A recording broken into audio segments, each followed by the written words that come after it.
नमस्कार दोस्तों, सभी व्रती महिलाओं को करवा चौथ की पावन पर्व की हार्दिक शुभकामनाएं। माँ करवा आप सभी के सुहागों को लंबी आयु प्रदान करे, सुख शांति और समृद्धि से आपका घर भरा रहे। इसी शुभकामनाओं के साथ चलिए करवा चौथ की कथा प्रारंभ करते हैं। एक साहूकार के 7 पुत्र और एक पुत्री थी। कार्तिक कृष्ण पक्ष चतुर्दशी के दिन साहूकार की पत्नी, उसकी सभी बहुएं एवं कन्या संयुक्त रूप से व्रत का अनुष्ठान किया। सभी लोगों ने एक साथ सायंकाल में गणेश पूजन किया। पूजन के पश्चात साहूकार के सभी पुत्र भोजन करने के लिए बैठे। भोजन करते समय साहूकार के पुत्रों ने अपनी बहन से भोजन करने का आग्रह किया। बहन ने उत्तर दिया, तुम सभी लोग भोजन कर लो, मैं चंद्रोदय के पश्चात अर्घ्य देने के बाद ही भोजन करूंगी।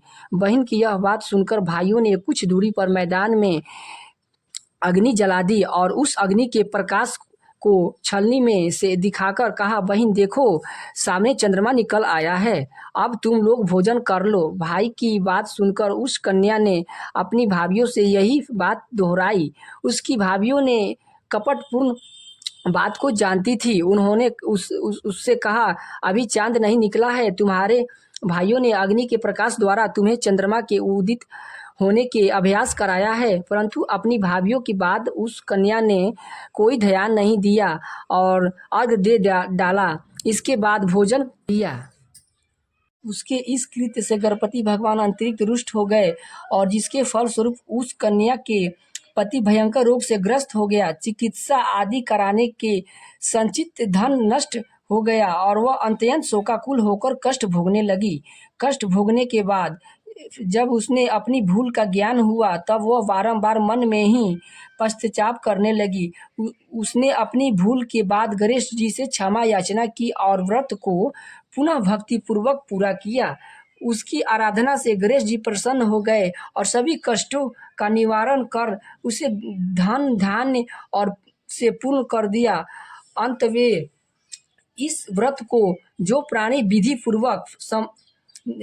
पूर्वक संपन्न कर लेता है, उसकी सभी आशाएं पूरी हो जाती है। इस प्रकार तथा श्रवण करने के पश्चात चंद्रोदय हो जाने पर चंद्र देव को अर्घ्य प्रदान करना चाहिए। अर्घ्य में जल, पुष्प, अक्षत, चंदन एवं ऋतु फल को देना चाहिए। घी का दीपक जलाकर चंद्र देव को दिखाना चाहिए। अर्घदान काल में ओम चंद्राय नमः इस मंत्र का उच्चारण भी करते रहना चाहिए। इसके अंतर्गत 4 बार परिक्रमा कर चंद्रदेव को उच्चारण भी करते रहना चाहिए। ये चीज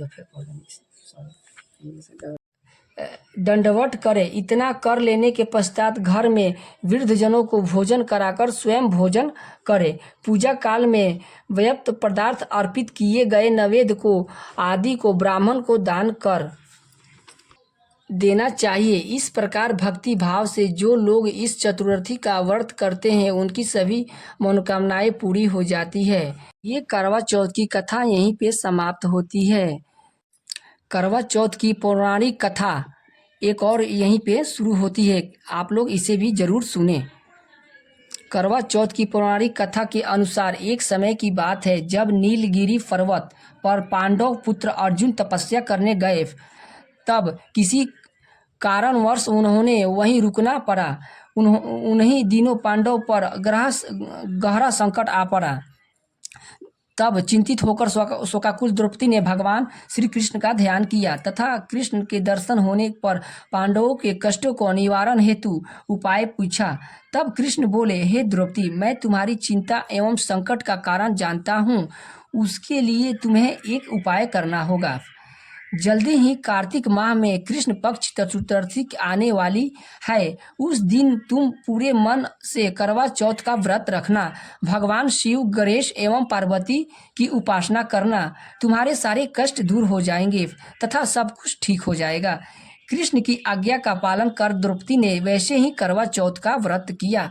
तब उसे शीघ्र ही अपने पति के दर्शन हुए। उसकी सारी चिंताएं दूर हो गई। जब माँ पार्वती द्वारा भगवान शिव से पति के दीर्घायु एवं सुख संपत्ति की कामना की विधि पूछी, तब शिव ने करवा चौथ रूप करवा चौथ व्रत करने की कथा सुनाई। करवा चौथ का व्रत करने के लिए श्री कृष्ण ने द्रौपदी को निम्न कथा उल्लेख किया था। पुराणों के अनुसार करवा नाम का एक पतिव्रता धोबिन अपने पति के साथ तुंगभद्रा नदी के किनारे स्थित गांव में रहती थी। उसका पति बूढ़ा और निर्बल था। एक दिन जब वह नदी के किनारे कपड़े धो रहा था, तब अचानक एक मगरमच्छ वहां आया और धोबी के पैर अपने दांतों में दबाकर यमलोक की ओर ले जाने लगा। वृद्ध पति को यह देखकर घबराया और जब उसके कुछ कहने नहीं बना तो वह करवा करवा कहकर अपने पत्नी को पुकारने लगा। पति की यह पुकार सुनकर धोबिन करवा वहां पहुंची तो मगरमच्छ उसके पति को यमलोक पहुंचाने वाला था। तब करवा ने मगर को कच्चे धागे से बांध दिया और मगरमच्छ को लेकर यमराज के द्वार पहुंची। उसने यमराज से अपने पति की रक्षा करने की गुहार लगाई और साथ ही यह भी कहा कि मगरमच्छ उसके इस कार्य के लिए कठिन से कठिन दंड देने का आग्रह किया और बोली, हे भगवान, मगरमच्छ ने मेरे पति के पैर पकड़ लिए हैं। आप मगरमच्छ को अपराध के लिए दंड स्वरूप नरक भेज दें। करवा की पुकार सुनकर यमराज ने कहा, अभी मगरमच्छ की आयु शेष है, मैं उसे अभी यमलोक नहीं भेज सकता। इस पर करवा ने कहा, अगर आपने मेरे पति को बचाने में मेरी सहायता नहीं की तो मैं आपको श्राप दूंगी और नष्ट कर दूंगी। करवा का साहस देखकर यमराज भी डर गए और मगर को यमपुरी भेज दिया। साथ ही करवा के पति को दीर्घायु होने का वरदान दिया।